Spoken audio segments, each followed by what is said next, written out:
नमस्कार, मैं रिया और आप देख रहे हैं डॉक्टर साहिब। आज हमारे साथ डॉक्टर राजेश कुमार मौजूद है। डॉक्टर साहिब पटना IGIMS में प्रोफेसर एंड हेड है साइकेट्री डिपार्टमेंट में। डॉक्टर साहब, बहुत बहुत स्वागत है आपका हमारे चैनल में।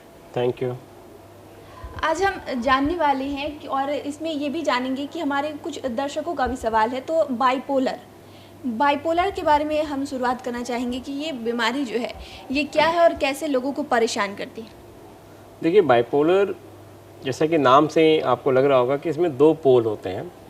एक होता है डिप्रेशन का, जिसमें इंसान लो फील करता है, उदास रहता है, और उसके साथ और भी लक्षण होते हैं, जैसे कि भाई उसको हमेशा लगता है ज़िंदगी में कुछ भी नहीं बचा, या अब ज़िंदगी मेरी ख़त्म होने वाली है।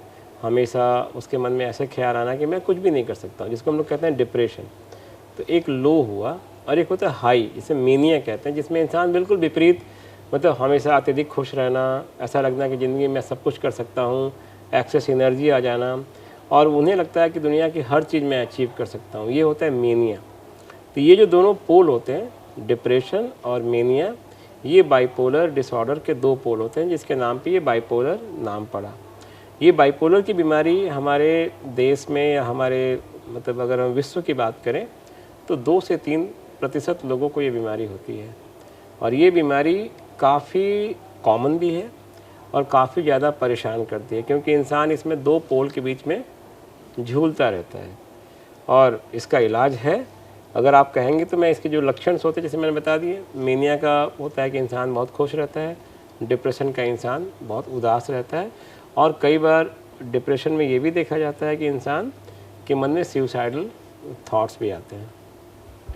तो हमारे दर्शकों का सवाल था कि वो बाइपोलर डिसऑर्डर के इसमें जूझ रहे थे और दवाई चलने के बाद वो ठीक हो चुके हैं, अब दवाई छोड़ना चाहते हैं, तो उस सिचुएशन में वो क्या कर सकते हैं, किस तरीके से दवाई छोड़ें? देखिए, बाइपोलर डिसऑर्डर एक बहुत क्रॉनिक प्रॉब्लम होती है। मतलब इसमें बार बार इंसान को ये दो पोल के बीच में, जैसे मैंने कहा ना, रिकरेंस होते रहते हैं, डिप्रेशन, मेनिया, डिप्रेशन। तो अक्सर क्या होता है कि इस तरह की प्रॉब्लम में दवाइयाँ काफ़ी लंबी खानी पड़ती हैं, और दवाइयाँ जहाँ लंबी खानी होती हैं तो अक्सर कोई भी मरीज़ नहीं चाहता कि मुझे दवाई खिलाई जाए। अगर जब वो ठीक हो जाते हैं तो हमेशा कहते हैं कि भाई मेरी दवा बंद कर दीजिए। लेकिन सबसे बड़ा रिस्क होता है कि अगर इनकी दवा आपने बंद की तो बीमारी पुनः वापस आ सकती है, इसको हम लोग कहते हैं रिलैप्स या रिकरेंस। तो जो भी व्यक्ति जो ये सोचते हैं कि मुझे दवा बंद करनी है, तो वो अपने डॉक्टर की राय लें, उनसे मिल के ही अपनी दवाई को कम करें या बंद करें।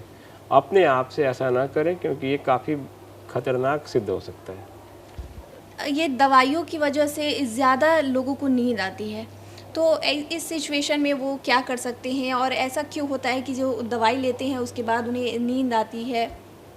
देखिए, ये समाज में एक बहुत बड़ी धारणा है कि जो भी साइकियाट्री की दवाइयाँ होती हैं वो सुलाने की दवाई होती है। ऐसा नहीं है।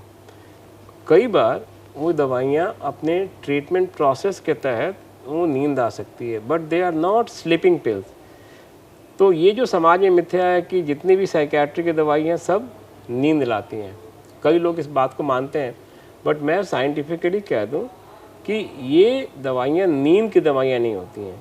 अगर आपको लगता है कि हमारी दवाइयों से आपको ज़्यादा नींद आती है, तो आप फ्री हैं कि अपने डॉक्टर जिसके साथ आपका इलाज चल रहा है, आप उनसे मिलिए। इसका निदान हो सकता है दवाई को चेंज करके या दवाई को कम करके।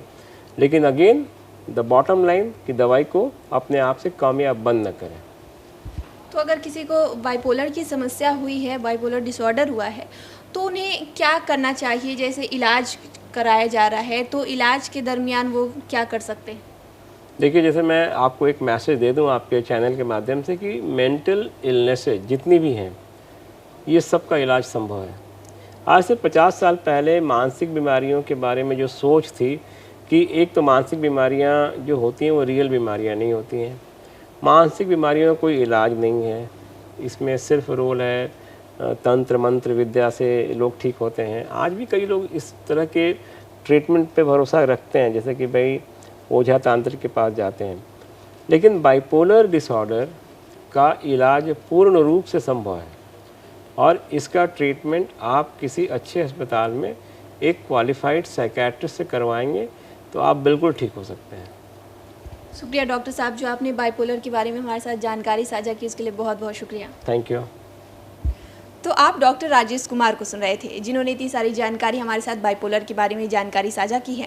उन्होंने ये भी बताया कि अगर कोई बाइपोलर का मरीज है तो उसे किस तरीके से, अगर वो दवाई छोड़ना चाहता है तो वो किस तरीके से छोड़ सकता है, और उन्होंने बताया कि दवाई छोड़ने से पहले अपने डॉक्टर से एक बार सलाह ज़रूर ले लें। तो फिलहाल के लिए इतना ही। चैनल को सब्सक्राइब करें, फेसबुक पेज को लाइक करें। डॉक्टर साहिब से आपके क्या सवाल है हमें कमेंट कर या मेल के माध्यम से भेज सकते हैं। वीडियो देखने के लिए आपका शुक्रिया।